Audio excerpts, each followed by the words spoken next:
As the Secretary General of the United Nations, an organization of 147 member states who represent almost all of the human inhabitants of the planet Earth, I send greetings on behalf of the people of our planet.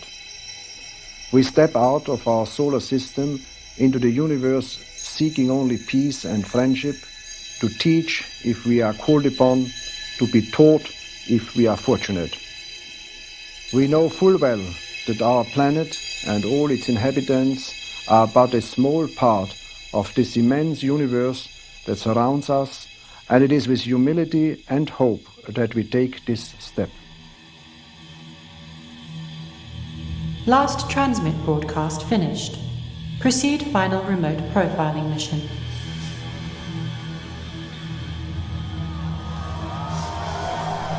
各位观众，我们翘首以盼的日子终于到来了。此时此刻，地球国际与舰队国际协同全人类都将踏入一个激动人心的新纪元。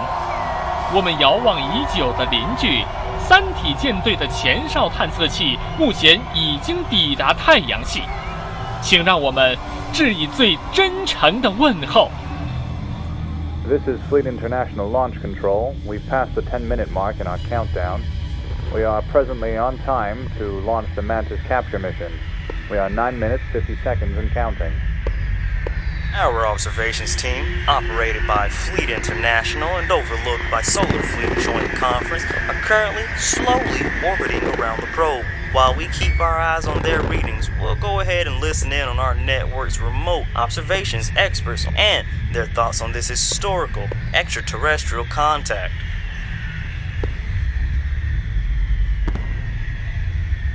One thing that interests me a great deal is the way in which the public perception of beings from outer space have changed over the years. They used to be the baddies, but now there's a sort of optimistic feeling that any extraterrestrial life is, if not benign, is at least not as hostile and aggressive as one used to fear. Is this the drift of your writing as well, Arthur? Your thinking? Yes, I'm an optimist, and I believe that any malevolent super-civilization would rapidly self-destruct, as we may be in the process of doing ourselves.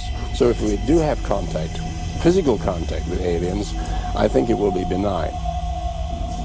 Do you think that other planets might have the same kind of system in which there would be a morality, in which there would be people taking moral attitudes, which may not necessarily be the same as ours, of course?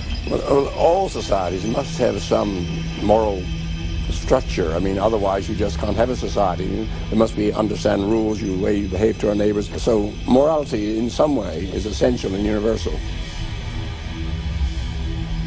There's an incredible level of craftsmanship to these little things.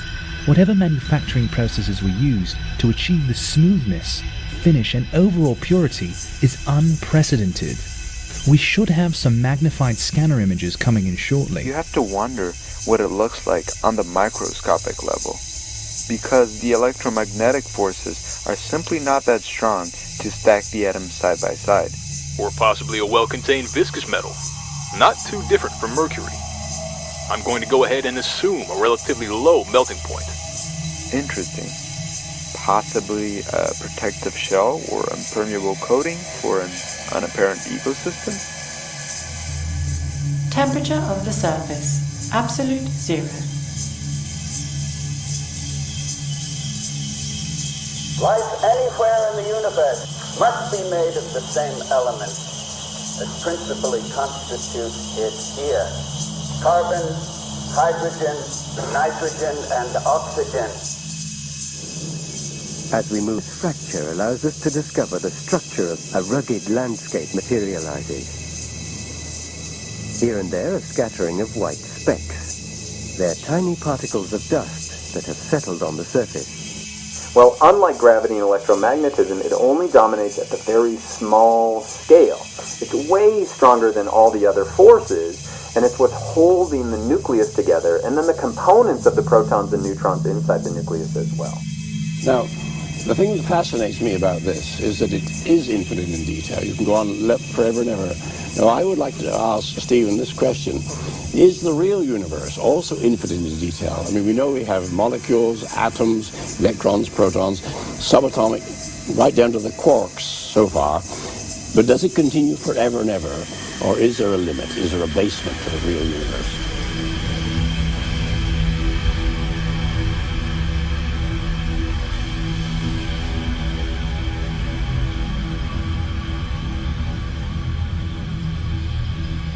I suppose if you were to ask what instrument would be the image of the announced topic, you surely would say people are going to talk about what they see through a telescope.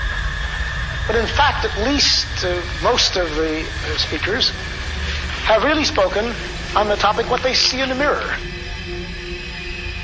The simple truth is that before we can communicate with others successfully, we must first learn to communicate with ourselves successfully, with all the different peoples and nations of the earth. Can conceive of no nightmare as terrifying as establishing such communication with the so-called superior, or if you wish, advanced technology in outer space.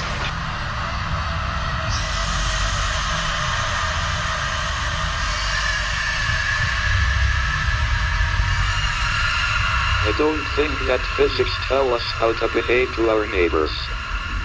I don't want to make contact with another civilization, except at a safe distance.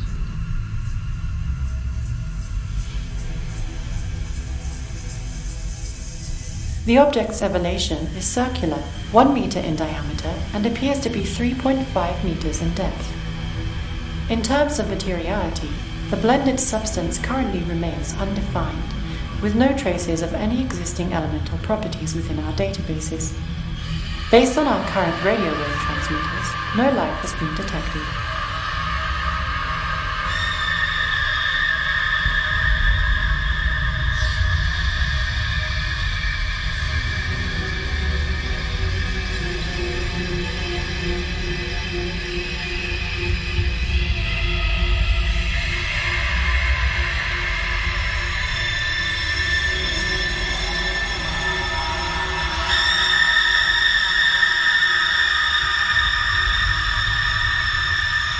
First of all, there's no objection to escapism. The only people who don't like it, who object to escapism are jailers. And It's quite concerned lest this contact bring physical and mental harm to those persons those beings whom we might hypothetically contact. I think, on the contrary, that an enormous distance separates us from the nearest group of a similar kind. That means that even traveling at the speed of light, no answer to communication. They say hello, you say how are you, and he says fine. That conversation will take at least centuries. And the cost of getting energy enough to make travel, physical travel at all possible, is overwhelming, even for civilizations disposing of enormous means far outweighing our own. So I am not either fearful, nor I would say terribly expectant. I don't think we will I'm anxious for that first acquisition to make sure that we are not alone. How do you think anybody would have reacted? My guess is that it would be something like, oh, look, another artifact from some extremely primitive civilization. We were thoughtful enough to send a message into the far future, which could in no way benefit us, certainly a selfless act. Perhaps it would be recognized as a hopeful and optimistic gesture by an emerging civilization just setting foot into the great galactic wilderness. Some more advanced civilization, science and technology in outer space doesn't thrill me, but just the opposite. I try to imagine back when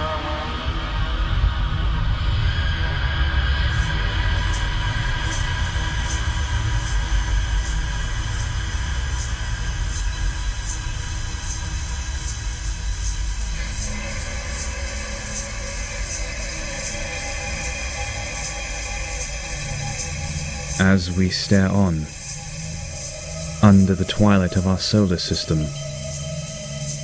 the object appears so silent, like a tomb.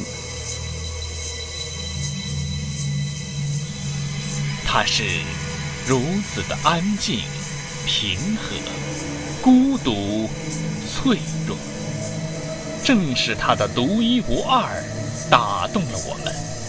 我们无法想象，一个被摧毁了无数次的文明，为何依旧如此的沉稳、安详。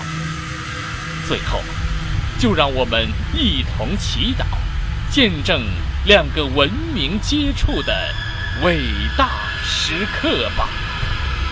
T-11, 10, 9,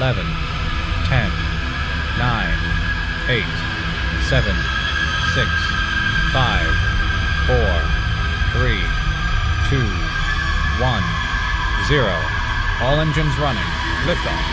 We have liftoff.